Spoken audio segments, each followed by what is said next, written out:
예수님의 마지막을 보면 제자와 영혼들을 향한 뜨거운 간절함으로 가득합니다.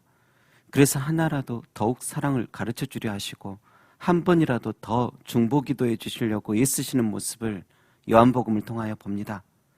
여러분, 예수님의 공생의 마지막을 보면 대규모 대중집회도 병자 치유도 없습니다.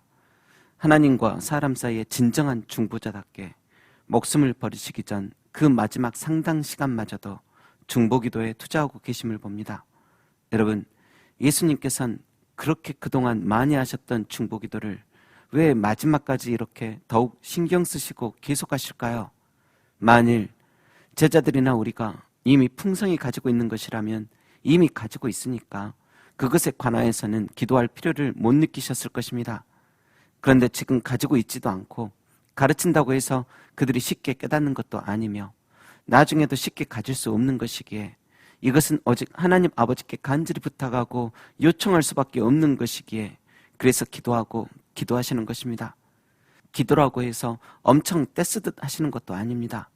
아들이 사랑 가득한 아버지와 자연스럽게 대화하듯이 얼굴과 얼굴을 마주보며 이야기하듯이 아버지 하나님 앞에 정말 친밀하게 기도하시는 중이십니다. 그리고 그 기도는 예수님의 진정한 소원이셨습니다. 얼마 전 아버님 팔순이시라 식사를 하였는데 어머니께서 참 행복하셨는지 아들 둘이 서로 잘 지내고 살아가니 죽어도 여한없다는 말을 하시더라고요. 어머니의 소원은 사랑하는 사람들이 외롭지 않고 슬프지 않는 것이 가장 큰 소원들 중 하나셨습니다. 그런데 예수님의 가장 큰 소원 중 하나는 무엇일까요? 그들을 진리로 거룩하게 하옵소서. 아버지의 말씀은 진리니이다. 진리이신 하나님 아버지의 말씀 영혼에 새겨 거룩하게 살아가길 원하는 것이 예수님의 간절한 소원이셨습니다. 그리고 15절에도 보면 예수님의 또 다른 소원은 그들이 악에 빠지지 않고 보존되기를 원하시는 것이었습니다. 그런데 어떻게 해야 악에 빠지지 않고 보존될까요? 여러분, 악에 빠지지 않으려면 악을 싫어해야 되고 어떤 것이 악인지부터 알아야 악에 빠지지 않을 것입니다. 그런데 사람들이 생각보다 악을 구분할 줄 모릅니다. 왜입니까? 진리이신 아버지의 말씀을 주야로 묵상하지 않으니까요. 여러분, 시편 1편에 복 있는 사람은 악인들의 꾀를 따르지 아니하며 죄인들의 길에 서지 아니하며 오만한 자들의 자리에 앉지 아니하고 오직 여호와의 율법을 즐거워하여 그의 율법을 주야로 묵상하는도다라고 하셨습니다. 여러분, 악인들의 꾀를 따르는 이유는 즐거운 것이 다른 곳에 있기 때문입니다. 그들이 세상 속 즐거움에 매료되고 있기 때문입니다. 세상을 즐거워하기에, 세상에 매료되어 가기에, 세상 속 즐거움을 묵상하기에 악인들의 달콤한 유혹들에게 꿰이는 것입니다. 여러분, 예수님의 소원은 우리가 세상에 매료되기보다 진리에 매료되기를 원하고 그 진리에 들어 살아 거룩해지기를 간절히 소망하고 계십니다.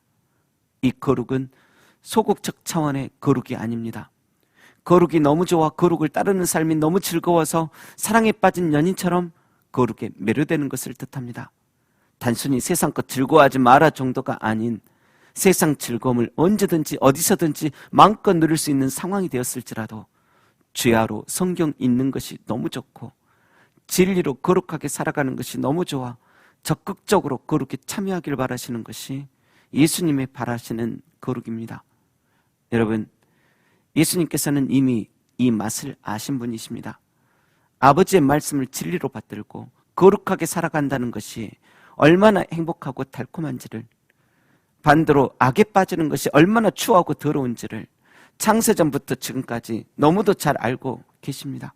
그래서 예수님께서는 하나님의 사람들이 자신처럼 살아가기를 원하십니다. 주일날 교회 와서 한번 예배하는 것을 넘어선 우리의 삶이 거룩과 아버지의 말씀과 완전한 깐부가 되어 늘 함께 교제하며 살아가길 간절히 바라시는 것입니다. 그리고 우리는 이미 하나님의 것입니다.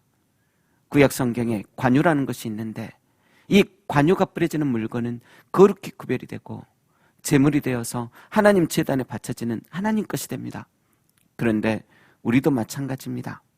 거룩한 관유를 물건에 뿌리면 그것은 세상 것이 되지 않고 거룩한 하나님 것이 되어 거룩하게 사용되듯이 성도 역시도 예수님의 보혈이 관유처럼 뿌려진 존재들입니다. 여러분, 거룩한 기름 관유와 비교할 수 없을 정도의 거룩하신 하나님의 아들의 피가 묻혀진 존재들이 여러분입니다. 물건들이 관유가 묻을 때 귀한 성구가 되듯이 예수님 보혈이 뿌려진 이들은 관유 묻은 성구와 비교할 수 없는 진정 아름답고 거룩한 존재들입니다. 그런데 관유 묻은 성구는 온전히 성전에서 사용되기라도 하는데 예수님 보혈 뿌려진 성도가 거룩을 불편해하고 주님께 사용되는 것을 싫어한다면 얼마나 안타깝습니까? 여러분, 다시 거룩을 즐거워해야 합니다. 물건들이 관유 묻을 때 거룩해지고 사람들도 그 물건들은 거룩한 것이라 함부로 만지지도 못했듯이 우리 역시 많은 사람들 가운데서 지명하여 부르심 받고 구별되고 거룩한 존재가 되었다는 그 사실을 기뻐하며 세상 악한 것들이, 악한 마귀가 나를 함부로 만지지도 건들지도 못하게끔 나는 관유 발라진 성구 같은 존재다, 나는 예수 보혈 발라진 성도다 선포하며 살아가야 할 것입니다. 여러분, 바로 이것이 예수님의 간절한 소원입니다. 그리스도의 보혈이 묻어 정결해진 성도들이 이제 거룩한 길을 걸어가는 것.